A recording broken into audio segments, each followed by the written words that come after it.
Assalamualaikum warahmatullahi wabarakatuh.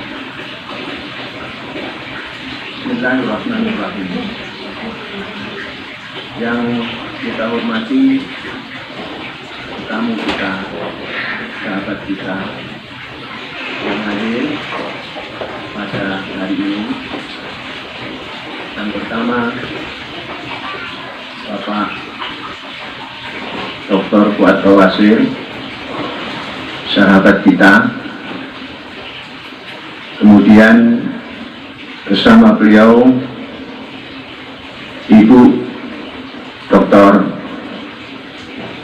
Suryani Mutik, wakil daripada Kadin Pusat. Kemudian utusan Menteri Bappenas Dr. Amir Al-Humami. Saya informasikan pada saudara-saudara bahwa Dr. Amir Al-Humami adalah anak saya.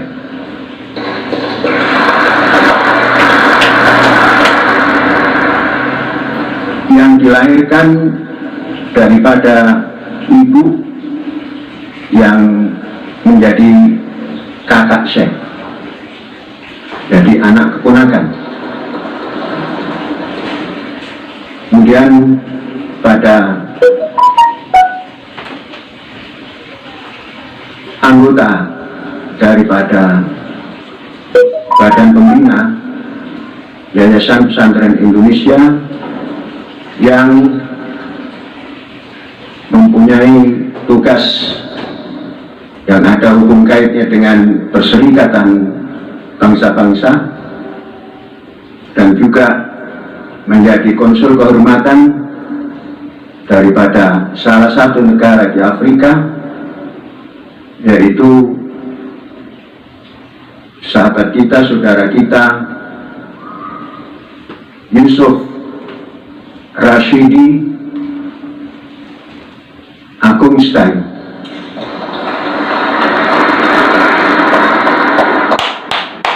Dan supaya saudara paham bahwa beliau ini adik kandung daripada saya.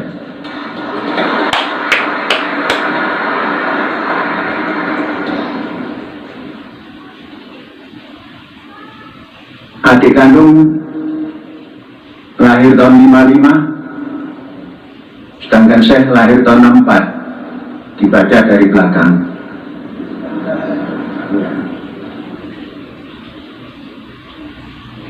Sebelum dilanjutkan,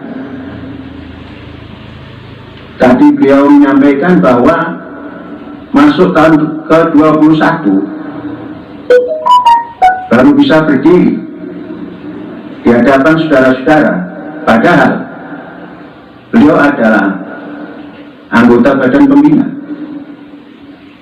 Inilah satu bukti bahwa saya tatkala mengajak siapapun itu ada step yang ditentukan, sehingga tidak boleh terlalu lama.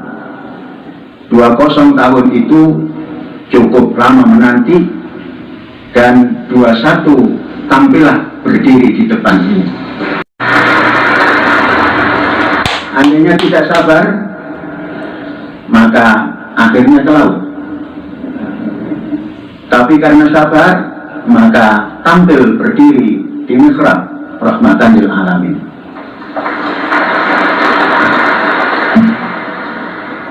Tadi Ketua Yayasan mengundang tanggal 6 Oktober. Itu hari Angkatan Bersenjata ini. Ya. Tapi tidak mau menjelaskan untuk apa mengundang. Jadi mengundang yang ada, khususnya beliau-beliau yang hadir hari ini, tanggal itu adalah tanggal 50 tahun Syekh rumah tangga dengan Umi Syekh yang ada di belakang ini.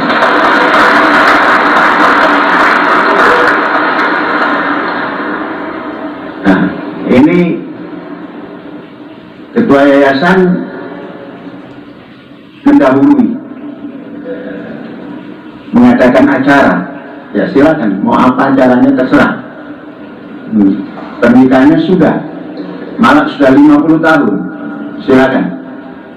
Jadi yang diundang silakan.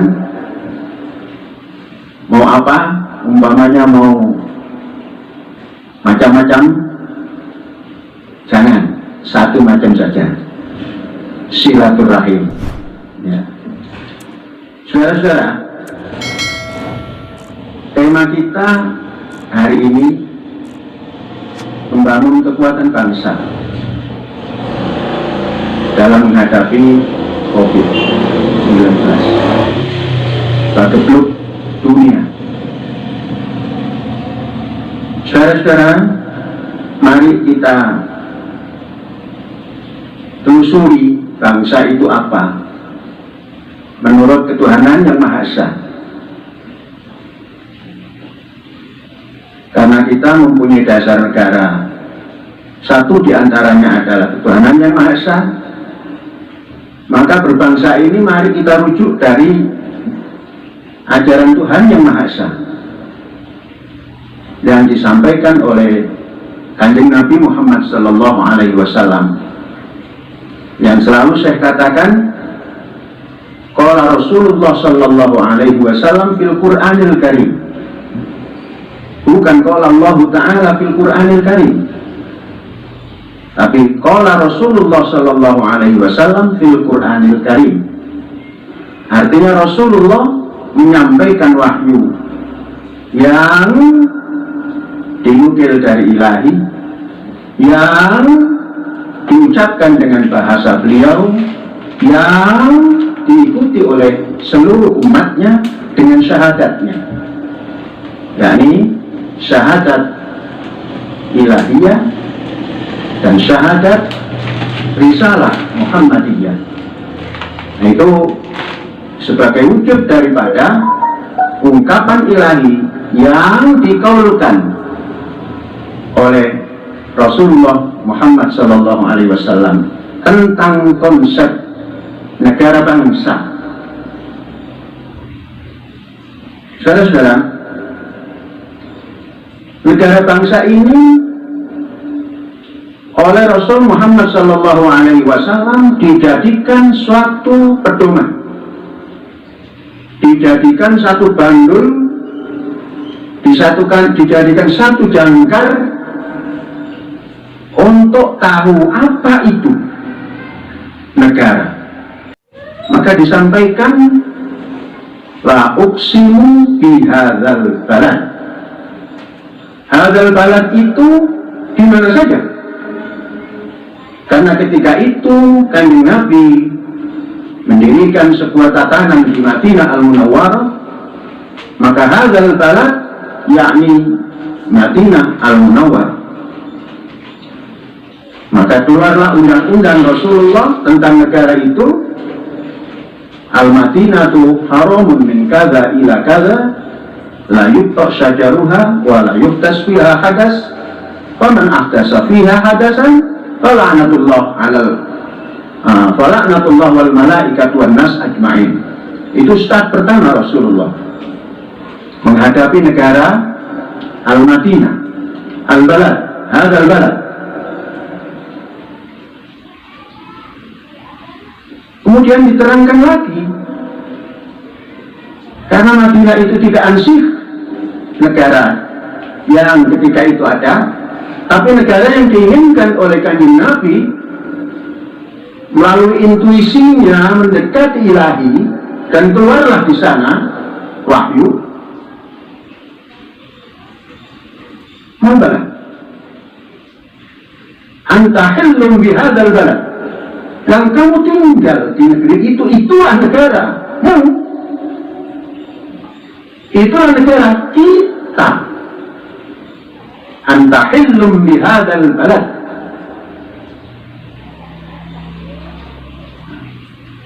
Kemudian baru cerita siapa penghuninya. Penghuninya Walid Walad, pendiri bangsa yang dinamakan founding. Awal lanjutkan.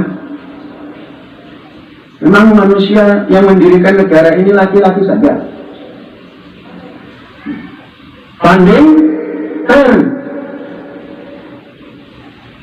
pendiri, orang tua pendiri, walidain pendiri, walad, dan yang dilahirkan dari para pendiri ini hari ini dan nanti. Maka bangsa adalah yang lalu, yang hari ini, yang akan datang, yang tinggal di sebuah negara. Maka ketika kita mengheningkan cipta,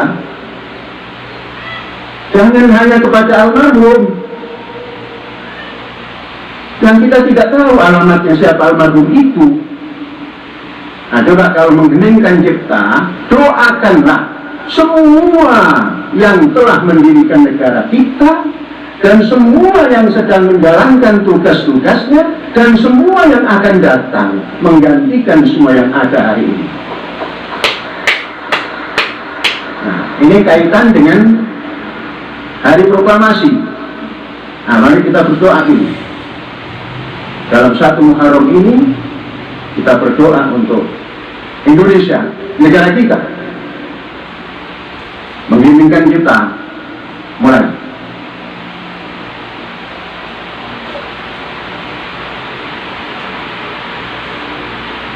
Alhamdulillah.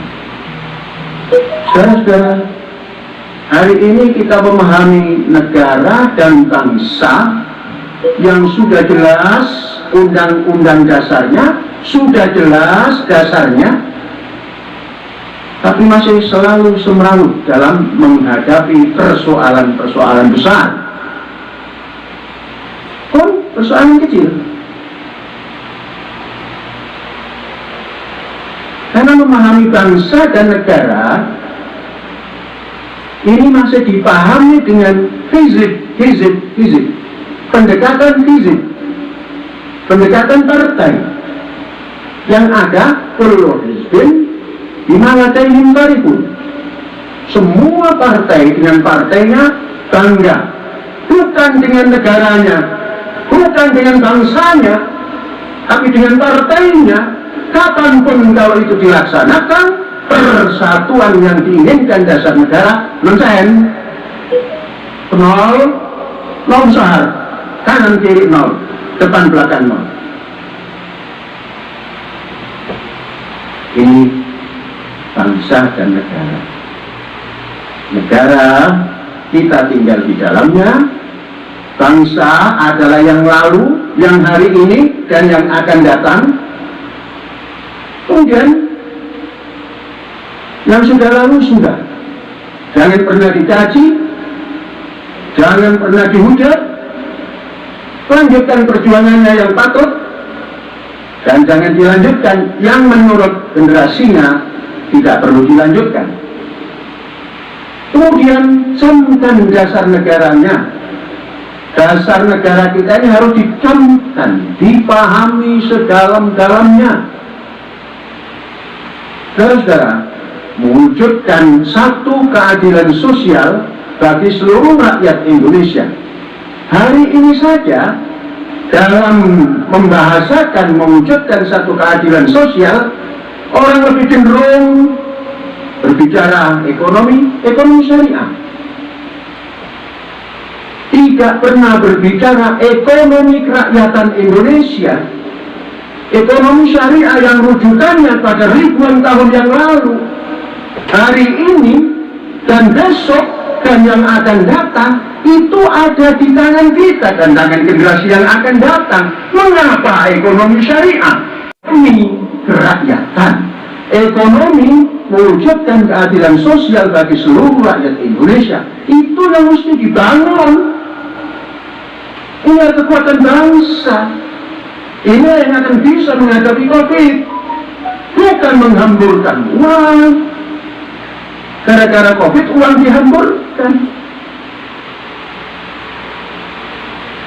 Saudara-saudara,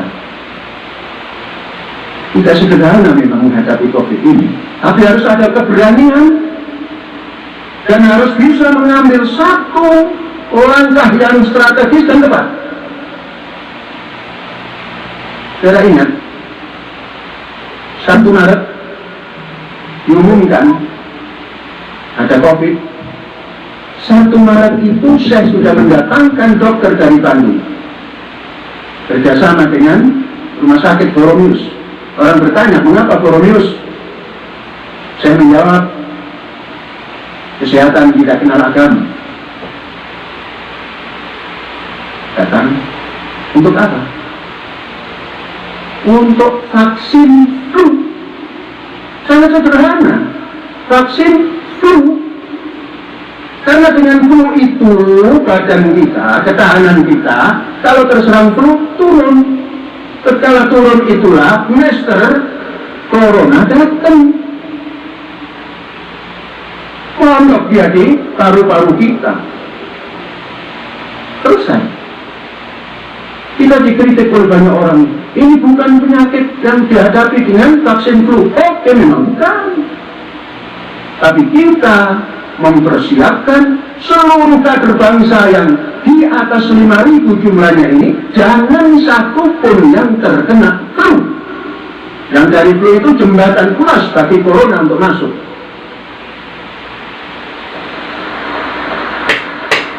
Ternyata, saudara-saudara, alhamdulillah, saya siang malam keliling ingin mendengarkan batuk.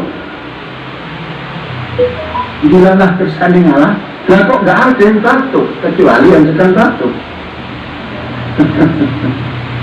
Nah itu belakang nggak batuk tadi. Saya batuknya batuk mengiyakan yang baik.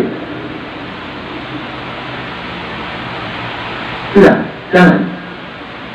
Saya selalu meresearch apa setelah itu supaya asupan yang masuk ke dalam fisik yang penghuni ma'had ini bisa tahan menghadapi segala macam.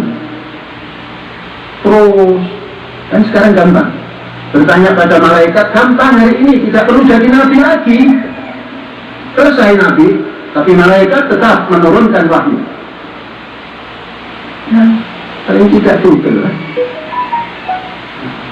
Kita setiap bertanya dijawab, mendapatkan jawaban bahwa makanan yang paling sehat untuk mempertahankan kesehatan kita menghadapi COVID ini adalah gandum utuh.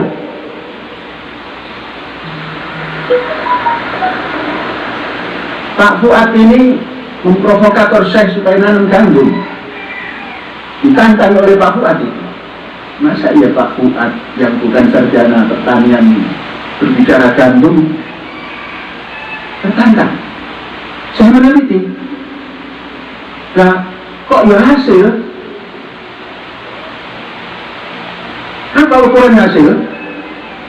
Saudara-saudara, satu ikat tangkang yang sudah kering, batang gandum yang sudah kering, dalam penelitian pertama itu diambil 14 kg. Artinya batang dan buahnya diambil kering, dijemur, dirontok, jadi beras 4,426,5 gram. Artinya luar biasa tinggi. Dengan ukuran tadi jauh tinggi gandum. Dan lebih sederhana gandum itu, dan lebih gampang menanganinya. Kalau kita nanam tadi truk, jemur, nanti jemur lagi, giling lagi, sosok lagi. Gandum tidak, jemur diuyek-uyek saja jadi beras. Uyek-uyek itu dulu ada nyanyian, uyek-uyek berhenti nih, mbok sarmadi, ketui kentang, mbok ketondong, mbok keluncing. Nah, apa itu? Digosok ya jadi bening. Itu nyanyian zaman tahun 50-an. Sekarang jadilah kita mengkonvert daripada beras kepada gandum. Memang awalnya belum punya, karena baru menghasilkan sedikit. Nah, sekarang sudah berani menanam berhektar-hektar. Mengapa? Setelah diteliti, ternyata gandum itu tidak akan berhasil kalau ditanam di musim padi. Gandum itu laksana ayam, tidak suka main di air. Nah, bebek sukanya main di air. Bebek itu laksana padi, mainnya di air. Gandum itu laksana ayam, mainnya di darat. Sedangkan satu musim itu kalau dibagi kuartalan ada 3. Katakan kita mulai menanam padi Desember. Kalau masih bagus hujannya Desember sampai 4 bulan, Januari, Desember, Januari, Februari, Maret. April kita nanam padi lagi umpamanya, karena memang sudah padi minded. Mei, Juni, Juli, Agustus.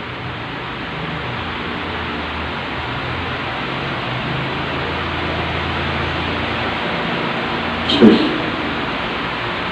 8 bulan hanya menghasilkan 2 kali tanam, masih 4 bulan lagi.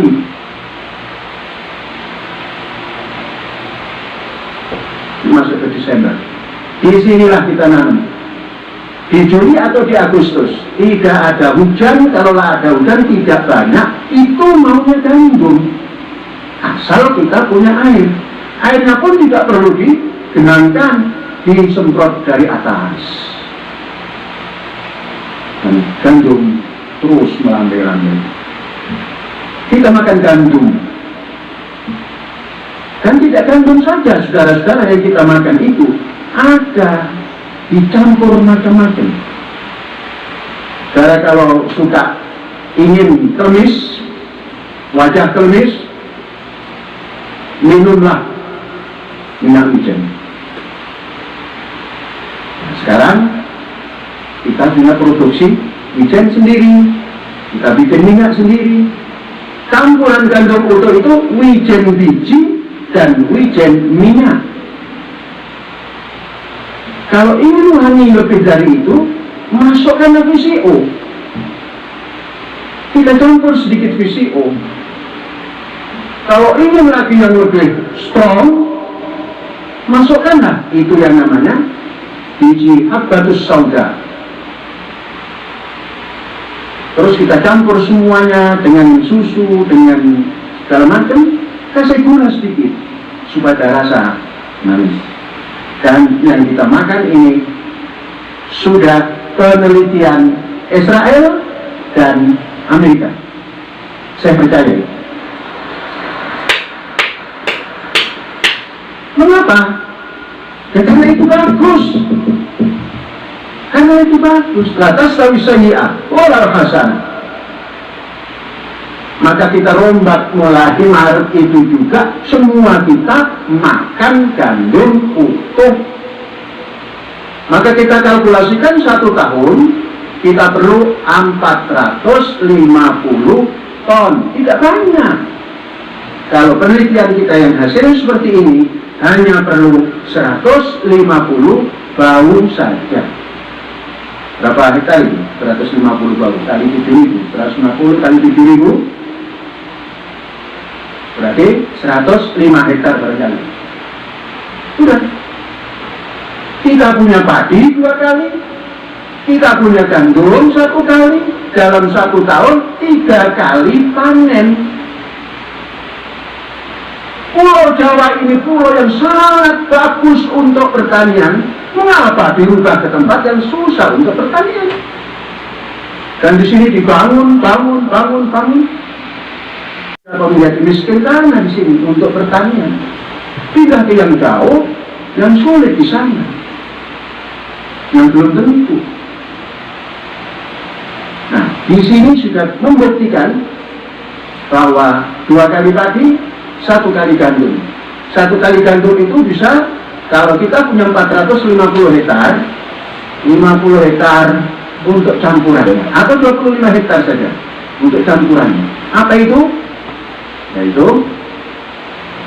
wijen. Karena wijen ini kita 1 bulan itu bertonton perlunya. untuk minyak dan untuk makan. Kemudian saudara-saudara, saya sudah menemukan lagi, mudah-mudahan tidak import lagi, habatus sauda sudah tumbuh. Habatus sauda itu sedikit saja, sudah tumbuh. Wijen tanam sendiri, habatus sauda tanam sendiri, kemudian gandum tanam sendiri, makan sendiri. Kalau saya kenyang, oper ke tetangga. Kenapa? Tetangga juga supaya sehat. Itulah persatuan Indonesia.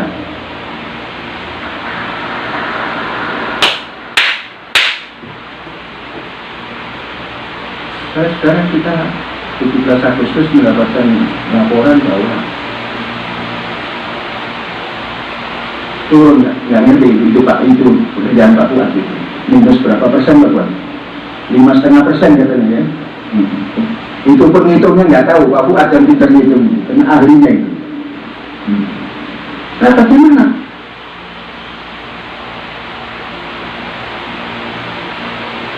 Kok bisa minus itu?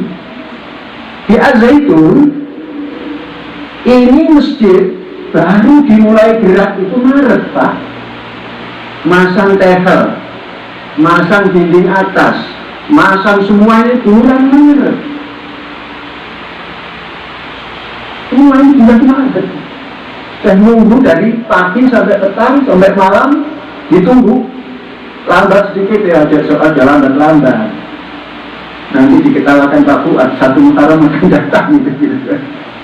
Juga membangun jalan itu 3,5 kilo Pak, dari 1 Maret Bapak sudah bisa lewat.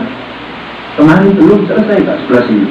Awas, Pak Fuad akan lewat, utusan PBB akan lewat, utusan Pak Manwarso akan lewat.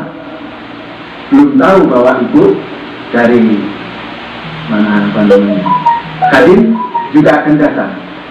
Alhamdulillah selesai yang sudah selesai, yang belum ya belum Pak. Kan intinya jalan itu dinamakan selesai kalau mobil lewat sampai ke tujuan. Nah, yang belum selesai itu apa? Kanan kiri itu jalan sepeda, belum selesai. Kemudian apalagi yang belum selesai? Tanaman pinggir. Jadi median jalan nanti ada tanaman, terus bahu jalan ada tanaman. Mudah-mudahan dan nggak usah jauh-jauh ke tengah. Itu semua tanaman sudah besar di pinggir jalan. Kita akan pindahkan. Kalau dulu Nabi Sulaiman memindahkan segala macam baik burung maupun tanaman gampang, ya kita memakai ilmu Nabi Sulaiman. Dan kita pindahkan semua tanaman-tanaman itu. Karena Nabi dari dulu sampai sekarang itu akib. Akib itu berkelanjutan, sustain. Jadi kalau Nabi Sulaiman cukup dengan Nabi Sulaiman sekarang tidak, itu akib, berhenti, stop. Maka Kanjeng Nabi Muhammad dinamakan Sayyiduna Akib, memegang rantai pelanjut atau estafeta. Ini semua kita lakukan dengan keyakinan bahwa Tuhan yang Maha Esa mempunyai aturan yang menyehatkan umat manusia. Saudara-saudara, dari Masjidil Haram sampai masjid terkecil, Idul Fitri kemarin tidak ada yang datang ke masjid. Tutup semua. Kita menjalankan pakai protokol. Protokol apa? Pertama ya protokol ilahi. Alaikum anfusakum, itu katakan Nabi Muhammad. Hai masyarakat Madinah, alaikum anfusakum, jaga dirimu. La yadurukum man dhalla idza tadaitum. Siapapun yang mengganggumu tidak akan terkena kalau kamu disiplin. Nah, kita pegang. Sampaikan di saudara-saudara. Lengah sedikit, siapa itu? Tidak disiplin. Alaikum anfusakum. Kenapa? Tuhan yang Maha Esa yang kita pakai. Kemudian tatkala berkumpul juga begitu. Ya ayyuhalladzina amanu, hai wong-wong kang iman. Bukan muslim saja ini. yang beriman. Bangsa Indonesia beriman. Idza qila lakum tafassahu fil majalis, kalau kamu disuruh agak renggang-renggang dalam perkumpulan, duduk dalam perkumpulan, tafassahu. Siapa saja yang menyuruh? Tidak perlu disuruh oleh Kanjeng Nabi, Nabinya sudah tidak ada. Kemarin ada dari Bogor, ditangkap kan Nabi oleh Majelis Ulama. Nabi Bogor, dan jangan pakai Nabi lagi, baca Quran saja itu. Kalau sudah disuruh jaga jarak, jaga jarak. Itu amrun ilahi. Kemudian makanan, minta ibadah. Makanlah yang baik-baik. Minta ibadah bima rozaqnakum. Ini ikut halalnya dulu, banyak dulu. Banyak baru dirujuk. Tidaklah mungkin manusia yang berketuhanan yang Maha Esa memasukkan unsur tidak halal pada makanannya. Maka kita di sini sama sekali tidak masukkan label halal. Kemudian lambang Masjid Rahmatan lil Alamin disampaikan. Apa ya? Daging babi berlambang Masjid Rahmatan. Mengapa? Mahal ongkosnya kalau minta label halal. Kalau halal kok pakai ongkos? Ya lebih baik kualitas ditingkatkan, masukkan menara Masjid Rahmatan lil Alamin. Ya sudah, lambangnya masjid halal. Jadi saudara-saudara, ini sebuah terobosan supaya kita ini tidak norok huntek, kata orang Madura itu. Apa norok huntek itu? Ya di belakang ekor terus ikut ekor, mengekor. Pancasila itu begitu. Pancasila itu begitu. Ketuhanan, rujuk pelajaran ilahi. Maka kita akan menjadi manusia yang adil dan beradab. Dan ini wujud dari bangsa yang kuat. Jadi kuat pertama, satu, cukup makan yang bagus. Maka kita menanam padi yang kita tanam pun tahun ini sudah tidak ada padi kampung. Apa padi kampung itu? IR, apalagi Ciherang, padi kampung. Padi antar bangsa yang sudah kita tanam. Apa itu? Kashmirin, basmati Kashmirin, min Kashmir, yuzra' di Indonesia.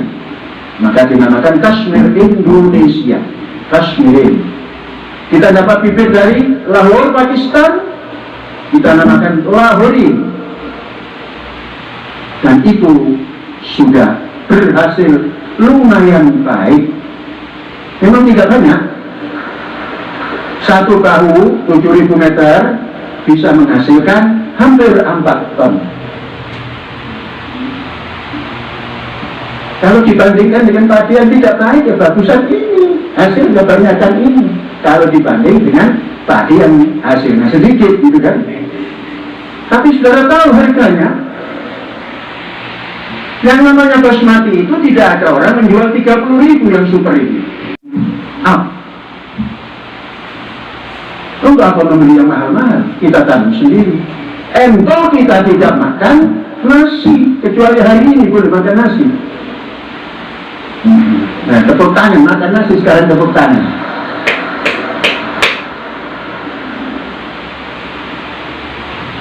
Terus kita kandung kekurangan dari tanaman, kita beli lebih murah daripada beras basmati.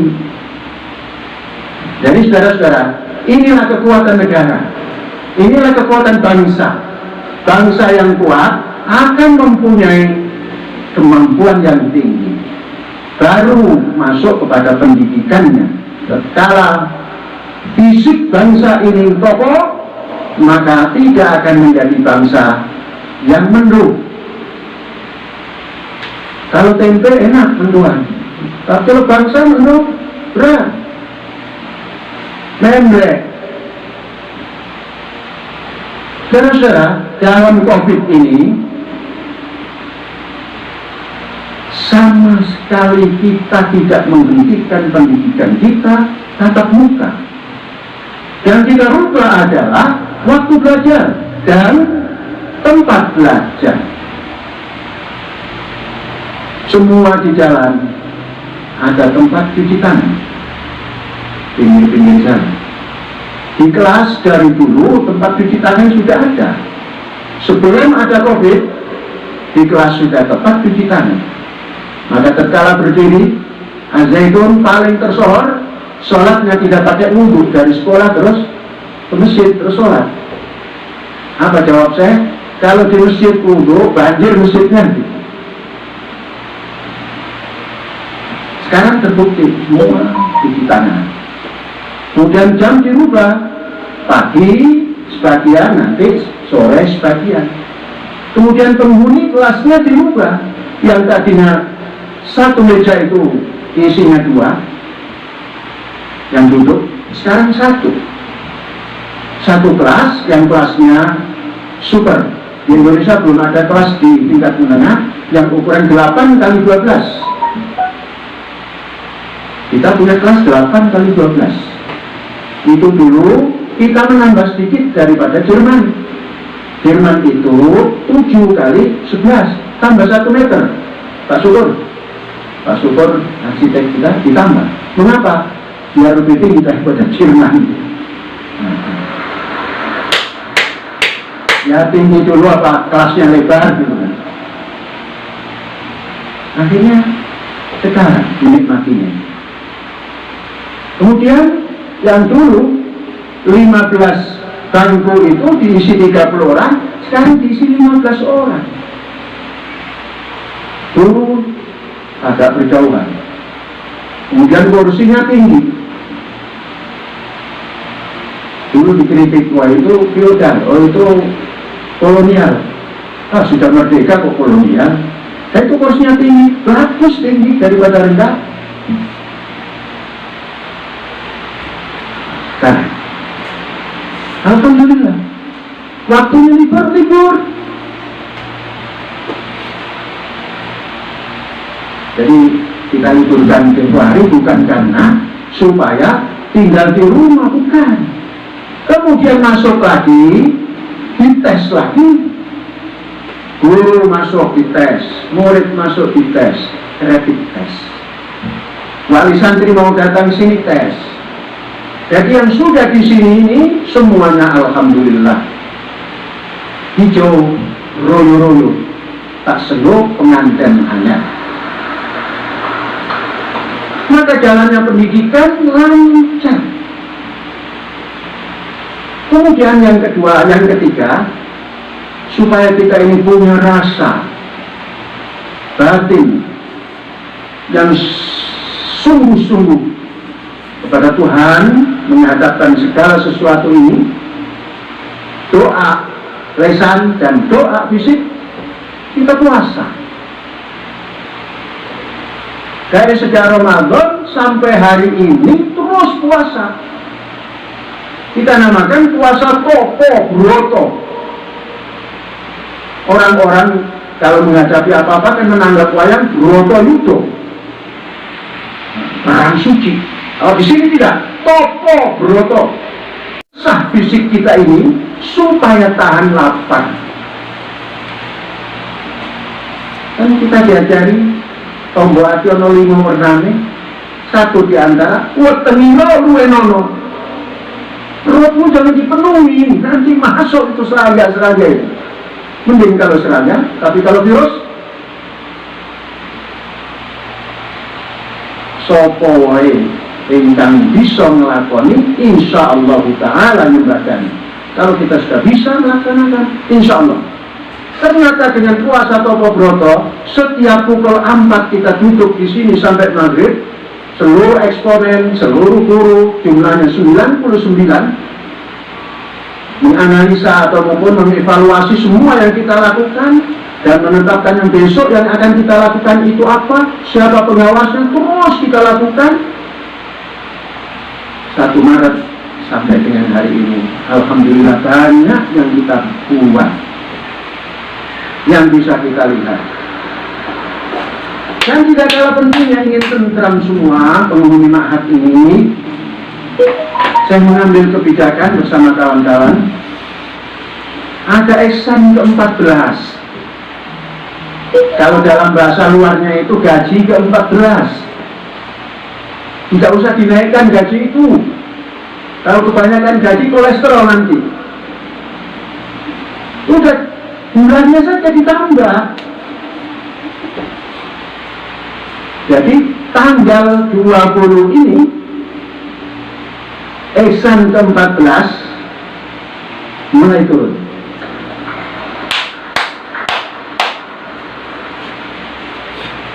Kalau ke-13 kan sudah umum. Nah, nanti kalau Jakarta menetapkan ada gaji ke-14, kita 15.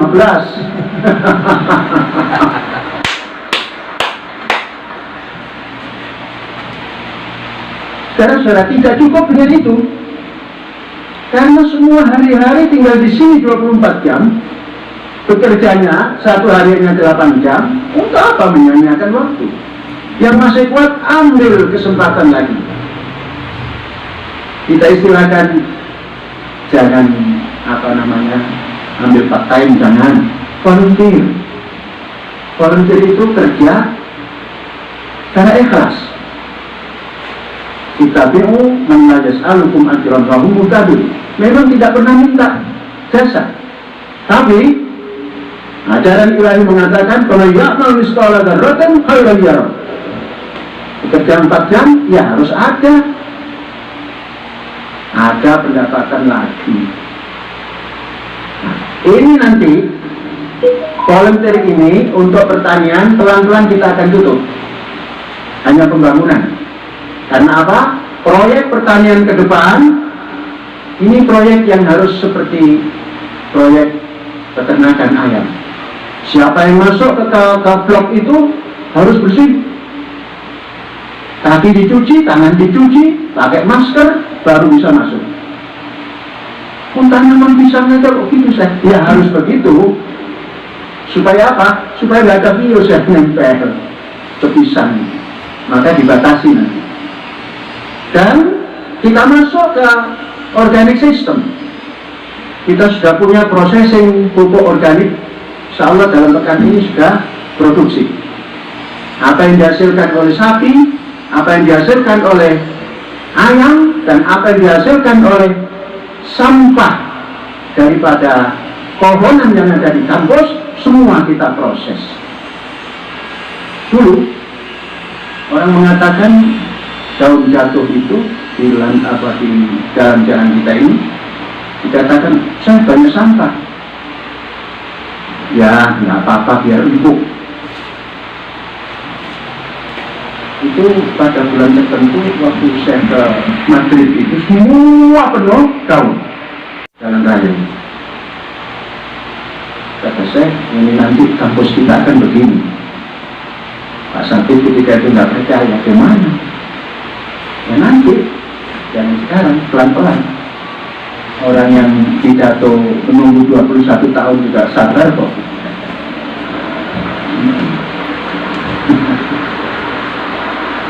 Dan sekarang hasilnya tiap pagi, karena kita menyapunya sudah tidak dengan sapu lidi lagi, pakai mobil, banyak. Itulah yang kita proses, dicampur dengan berbagai macam campuran. Itulah yang akan kita berikan pada tanaman, sehingga min thayyibat, min thayyibat, hasilnya akan thayyib. Maka kalau ditanya kayak harus thayyib, mengapa? Karena makan yang thayyib. Baru halal. Memang halalan thayyiban. Kalau tidak halal atau tidak thayyib, ya tidak halal. Nah, saudara-saudara, ini pesan. Maka mari kita awali 1 Muharram ini dengan mengucap bersama Asmaul Husna dulu. Karena itu nilai ketuhanan yang Maha Esa harus kita ungkapkan dalam mulut, baru nanti dalam pikir, baru dalam amal. Ucap ini membawa risalah Asma'un Nabi. Asma'un Nabi ini 10% saja, 10% per satu, karena Asma'un Nabi itu 201, kita ucapkan 21 saja, 10% per satu. Mari kita mulai. Allahu la ilaha illahu lahul asma'ul husna ar-rahmanur rahimul malik al-qudusus salamul mu'min al-muhaiminul azizul jabbar al-mutakabbirul khaliqul bari al-musawwirul ghaffarul qahhar al-wahhabur razzaqul fattah al-alimul qabidul basit al-khafidul rafi'ul mu'izz al-mudhillus sami'ul basir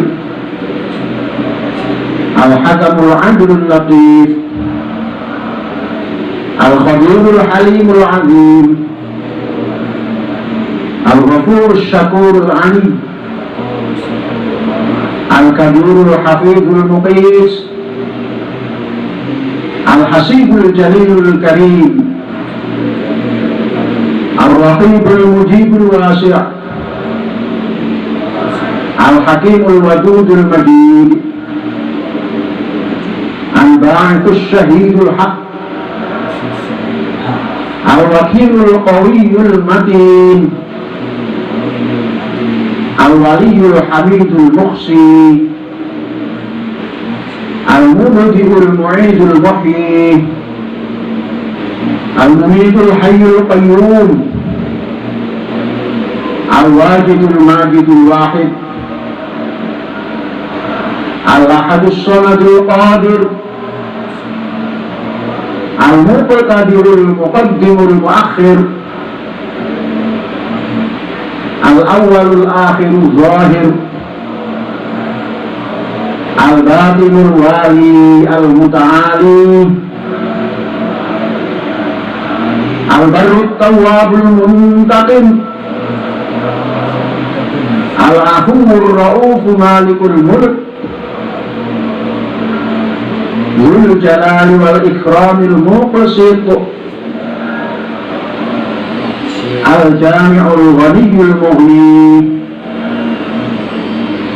al-mu'til mani'ud dar an-nafi'un nurul hadi al-badi'ul baqil waris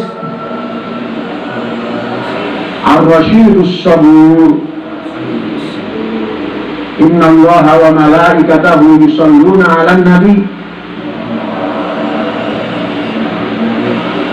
ya ayyuhalladzina amanu sallu 'alaihi wa sallimu taslima. Allahumma salli wa sallim wa barik ala man ismuhu sayyiduna Muhammad sallallahu alaihi wasallam. Allahumma salli wa sallim wa barik ala man ismuhu sayyiduna Ahmad sallallahu alaihi wasallam. Allahumma salli wa sallim wa barik ala man ismuhu sayyiduna Hamid sallallahu alaihi wasallam. Sayyiduna Mahmud sallallahu alaihi wasallam. Sayyiduna Ahyad sallallahu alaihi wasallam. Sayyiduna Wahid sallallahu alaihi wasallam. Sayyiduna Hashir sallallahu alaihi wasallam.